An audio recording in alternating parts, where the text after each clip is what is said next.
Hello everyone, my name's Christian, and today we're going to go over Fenrir. So, you know the drill. It's an operator guide. Uh, you know, I structured on the competitive scene. I'm not going to bullshit you. Let's go over the basics. So, the first thing we have with Fenrir is the loadout, right? Don't use the shotgun. Just don't. There's no benefit to using the shotgun. The MP7 is a great gun. You have a secondary shotgun, you just don't use that shotgun. So use the MP7. It's lovely, great gun, and use the Bailiff as your secondary. Now, for your gadget, I'm gonna be honest, rarely do observation blockers actually do that much. I would just bring the bulletproof camera because it's free intel that is pretty annoying to destroy. That by itself is pretty simple. MP7, Bailiff, BP. Never really need anything else. Fenrir is a 2-speed 2 health. I mean, average operator, right? Nothing special there. The way his gadget works is it basically blinds you. It's a very oppressive gadget. You basically can put down 4 of them. They're a bit like Elemines or Valcams almost. More like Elemines, I'd say, or proximity alarms. You can put down 4, you can only have 2 active at a time. They can be shot, they can be blown up. They're pretty easy to break. Once they get broken, right? You if it's active already, you get that point back. You can activate another one. If it's inactive, well, it's inactive. But you can see that got destroyed, and you will at least know where they're coming from either way. Now, Fenrir is honestly mostly just an intel operator and a very good IGL operator. You can sit on site, put down your 4 Fenrirs on every possible entryway towards the site, activate, the 2 that are the quickest to get to site. If they're not coming there instantly, move them around. Alternatively, if you have a specific strat, you can put one down for your teammate around where they're playing, and put them, other areas that can help your team and yourself. Now, because of the secondary shotgun that Fenrir has, he kind of is forced to create some rotates or maybe some lines of sights, depending on how aggressive the strategy is and what other operators are being brought. Generally speaking, though, Fenrir basically is a more aggressive version of Ella or Valkyrie, in my opinion. The gadget is more oppressive. We're at beyond like 3 or 4 or 5 feet. You can't fucking see, whoever's swinging you. You're blind. You got a pre-fire, right? So that's pretty, annoying to deal with. I absolutely hate Fenrir. I fucking ban him whenever I can. But generally speaking, he is very good, and so it's very good to know how to play him well. He's a very easy operator to crutch, and a very useful one to crutch at that. Now, some of his counters would be Twitch, Brava, Bullets, anything that can hack it, anything that can shoot it, blow it up around corners, stuff like that is going to be pretty annoying. Zero can zap it, anything that can really do damage to the gadget is going to be a counter to it. Now, I've decided to hop into a game to show you guys an example of how Fenrir can be used. Let's say you spawn to master bedroom, right? Well, I spawned specifically into office, so setting up Fenrir is going to be pretty easy. Let's say your teammates reinforce these 3 walls, you just make your head holes here like usual, you throw one down on these stairs, because a lot of people will try and rush up Ivy, right? You run around, you do what you have to do, you make a little rotate here because your teammates didn't want to bring the smoke. Here around this area anyway, you can put a Fenrir here for a solar rush, put down footholds or whatever. You already got your 2 main Fenrirs set up, right? Those are really good rush Fenrirs. Now, you can obviously just also put one down over here. Once you're already in the area, you realize, oh, your teammates are absolute idiots. You have to make a rotate. The prep phase is about over by now. And you're kind of wondering, hey, where should I put my last Fenrir? Well, first thing, you activate the ones that might come useful, right? Oh, there you go. And then you think, well, these guys have been playing very, passively and structured. They're probably going to come from library. I'm just going to chill and play on site, right? and then you sit here, and then you know, if this goes off, you can watch it, right? If Ivy goes off, you can give that info. It's probably going to get shot, right? Let's say it gets shot. You just put on this one, right? You hear they're opening up this door, and there's nobody coming solar so far.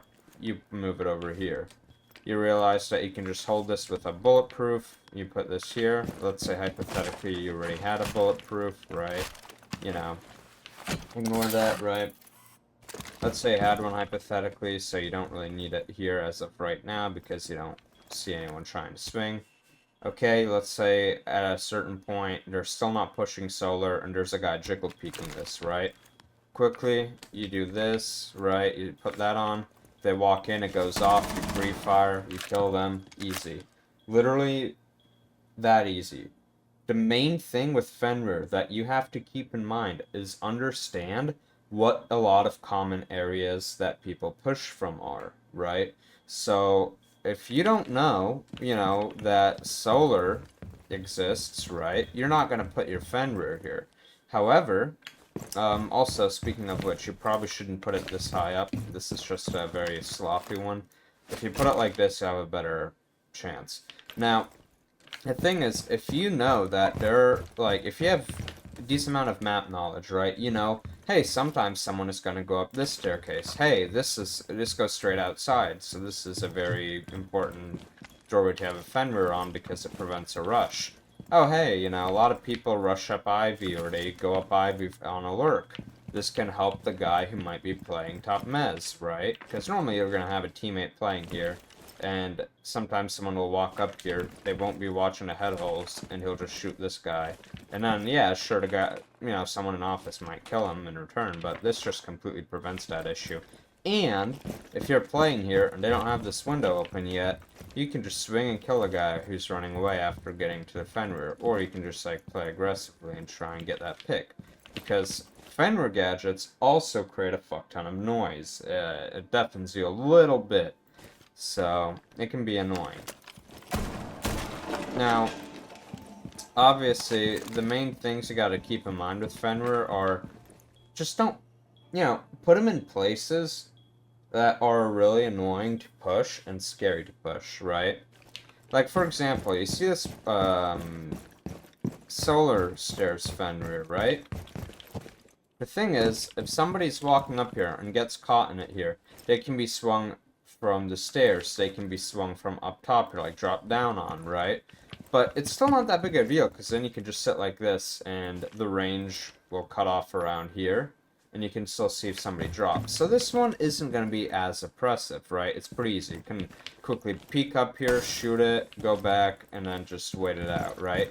But then there's certain ones that you just can't shoot, because there's like 50 angles on it, right? Especially if you have like certain setups, right? Like, for example, on this doorway, if you walk in here, right, and you get Fenrir, you got 1, 2, 3, 4 fucking angles you can get swung from. So you gotta run out and just, you figure it out. You gotta grenade it or something, right? You can't walk in and do this, because by that time, 1, 2, 3, 4 swings can kill you. And there might be somebody playing right here anyway, right? Especially if it's a Fenrir playing that, because the Fenrir won't get caught out. Oh, another thing to keep in mind is your teammates can get blinded as well, so that's basically the premise of Fenrir. It's really that simple. I mean, I'm gonna be honest, I would love to get the minute to 15, the video to 15 minutes. But similarly to Deimos, it's just such a simple operator that it's very difficult for me to give much more info. The gadget makes your whole screen purple. You're getting, you basically enter Grimace's asshole, and you're fucked until you get away from that trap. And it's pretty easy to get rid of. You either pop it, or you Twitch drone it or something, right? I don't really have any example videos, because I can unrank and ranked even. A lot of people just don't want to play Fenrir, because, like, you know, it's just not fun. But if you want to win, yeah, this is the guy. Okay. I actually thought of something, right? this is on certain maps. You'll be seeing this. Usually not Chalet, but I guess you can technically do it here. You can throw them outside and they won't break, right? And if you play for a run out and they walk over here and it activates, you pre-fire and you can kill them. So you can play this aggressively for a run out as well. Oh, this activated? Okay, right. Oh, this activated? Okay. So normally you see this on border specifically with like the CC run out and shit. But there's a few different places like this works at. Similarly to Valk and Ella, you know, it pays off to be creative with this operator, but generally speaking, if I were to assign a role to this operator, it'd be like a flex or IGL role. I mean, shit, some teams have their supports play this like BDS does with Burde, right? And uses. They both play this. I think if you stay alive longer, you're gonna get more benefit out of it because you can give that info. Your teammates don't see this shit, so your teammates don't know. You have, and once you're dead, you don't see it either. You have to guesstimate, right?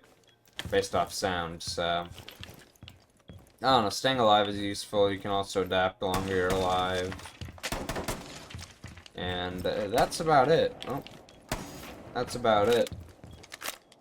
So, I don't know, if there's any other questions in the comments, let me know. I look through the comments of all my videos. I reply to basically every fucking comment, at least right now, because I don't get that many. So, if anybody does want any further questions answered, or if anyone has any comments or disagreements that I think are, you know, pretty cool, and something I may not have known, I'll pin it. But this is pretty much the most, like, competitive guide you're gonna get. No bullshit. No unnecessary, like, details and setups. Simple as you're gonna be fine. So, I hope you enjoyed. If you like this kind of content, check out my other guide videos. They all have a very similar thumbnail. You're gonna know what's what. Just click on my channel and you'll see. If you want to see more videos like this, make sure to subscribe, leave a like, leave a comment, you know, whatever gets me the most results is what I'm gonna go towards, as any normal content creator is going to do. So, if you really like this, show a lot of support. Otherwise, thank you so much for watching, and I'll see you guys in the next video. Bye.